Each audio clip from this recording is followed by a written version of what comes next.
Não se mova. Fique parado. Olá, amante do terror. Já vimos entidades suficientes nas backrooms para sabermos que lugares seguros são bem escassos, quase inexistentes. Até porque as probabilidades de você encontrar um quarto seguro antes de ser dilacerado por alguma criatura com sede de sangue são bem baixas. Mas todos concordamos que o primeiro nível das backrooms, conhecido como o lobby, é um dos mais seguros, já que a única coisa que tem são salas e mais salas amarelas de carpete úmido, com várias luzes fluorescentes do teto que fazem um zumbido infernal, que pode te enlouquecer em algumas horas se você não tomar cuidado. Tanto é que, nos dias de hoje, ele não é tão falado assim. Claro que continua sendo uma referência quando falamos das backrooms. Inclusive, se você pesquisar imagens sobre as backrooms, a chance de aparecer alguma do lobby são quase 100%. Mas outros níveis acabam sendo mais falados por terem mais entidades, perigos e outras características próprias. Só que, em uma versão mais alternativa das backrooms, a do Kane Pixels, acredito que não passaríamos sequer do primeiro nível, pois logo no lobby somos agraciados com um terrível grupo de criaturas. O Instituto de Pesquisa Async foi a empresa responsável por fazer pesquisas secretas envolvendo as backrooms e teve o seu primeiro contato em 1988 através da barreira Threshold, a fronteira. E então, eram vários testes, várias explorações para conseguir entender melhor as backrooms, já que isso poderia ser um próximo passo para a humanidade, ou talvez para os interesses próprios da empresa, vai saber.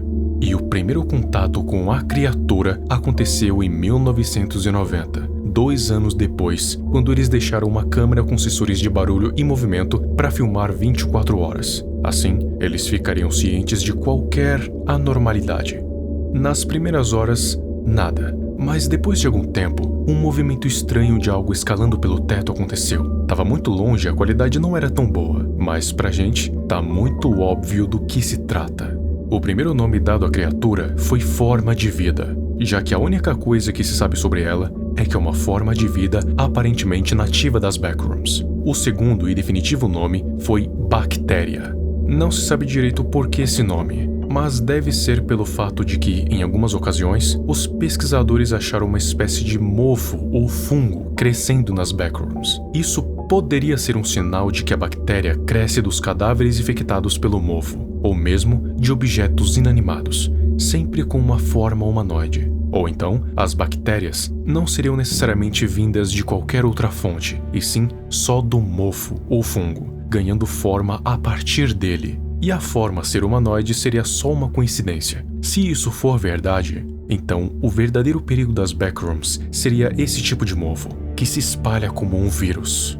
E ele pode existir antes mesmo da Async ter aberto a fronteira, assim como as criaturas, já que as backrooms existem muito antes disso. Como eu disse no vídeo próprio sobre elas, podem existir desde o início. Agora, sobre a criatura em si. A bactéria é uma forma de vida um tanto estranha, igual a todas as outras criaturas que existem dentro das backrooms. Mas ela é estranha em aspectos diferentes, não só pela origem dela ser desconhecida, mas sim pelo fato de ser um grupo de criaturas que podem simplesmente estar presente em todos os níveis das backrooms. E não só isso, mas podem se adaptar dependendo do nível, desenvolvendo habilidades únicas para pegar as presas. Pelo menos nessa versão do Kane Pixels. O que particularmente pode fazer com que as bactérias sejam criaturas muito mais perigosas do que aparentam. A aparência delas é algo peculiar, já que o único padrão que tem é lembrar algo humanoide, alto e bípede. Mas de resto, as bactérias têm aparências bem divergentes. Por exemplo, a que atacou Kane lembrava um bocado de fios que compõem um corpo fino, com braços que chegam até o chão, mas pernas curtas. Não era muito mais rápido que Kane, o que quer dizer que uma bactéria corre mais ou menos na mesma velocidade que um humano. Elas não parecem ter nenhuma habilidade extraordinária nem nada do tipo. As suas características físicas não são muito mais estranhas do que os outros seres estranhos que residem nas backrooms, com exceção de que eles podem imitar a voz humana, até te fazendo ficar em dúvida se realmente tem alguém pedindo ajuda ou não. E isso pode ser bem ruim mesmo. Mas apesar de elas poderem imitar a voz humana, não se sabe se elas são criaturas inteligentes ou se só fazem isso por puro instinto, já que quando elas observam uma presa, a única coisa que fazem é correr e gritar atrás dela. Esse grito pode ser apenas para amedrontar a presa ou alguma outra coisa, a gente realmente não sabe. Tem teorias de que a criatura na verdade estaria gritando palavras distorcidas que tentariam avisar a pessoa de alguma coisa, a alertar. Mas eu não sei, é muito intimidador para ser apenas isso. E qualquer um que se encontrasse com uma bactéria ou alguma outra coisa que começasse a correr e gritar na sua direção, iria correr desesperado. Existem outras instâncias da bactéria que perseguiu Kane que são bem piores, que até mesmo conseguem se adaptar muito melhor, como por exemplo, a que perseguiu a segunda vítima na segunda fita encontrada.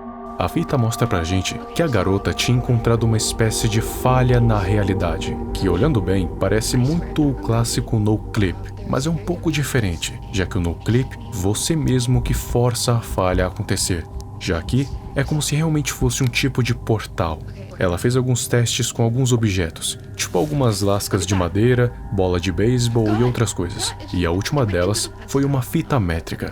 Assim que ela fez o teste com a fita métrica, para ver até onde ia, talvez a constante interação com a falha tenha feito com que ela se tornasse ainda mais instável, o que acabou resultando em uma espécie de buraco negro que sugou tudo que estava em volta dela e ela para a falha na realidade.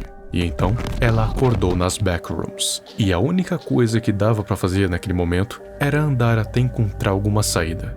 Andando por um tempo, ela encontra alguns quartos escuros, o que até o momento seria normal, mas em um desses quartos tinha algumas raízes pretas que pareciam sair de dentro das paredes, como se o mofo tivesse evoluído. Só que não deu tempo para ela ficar admirando a vista, porque lá dentro daquele quarto tinha nada mais, nada menos do que uma bactéria adormecida que sentiu a presença de carne fresca e confusa. E quando a bactéria acordou, ela meio que se formou do próprio mofo e começou a perseguir a vítima implacavelmente, não dando ao menos um minuto de descanso, além de ser muito maior que a outra bactéria. Ela perseguiu a vítima até um beco sem saída, e assim que isso aconteceu, um monte de raízes verdes brilhantes começaram a brotar das paredes, o que demonstra que aquela bactéria em específico apresenta algumas habilidades especiais, tipo controlar o próprio mofo para encurralar as suas presas. Não se sabe exatamente até onde esse controle vai, mas é suficiente para fazer aquilo, e não se sabe se a vítima realmente morreu ou conseguiu escapar, já que o sinal foi perdido. Mas, dadas as circunstâncias, é natural admitir que o pior tenha acontecido. Dificilmente muitos conseguem sobreviver. É possível que ela tenha tido o mesmo destino que Kane.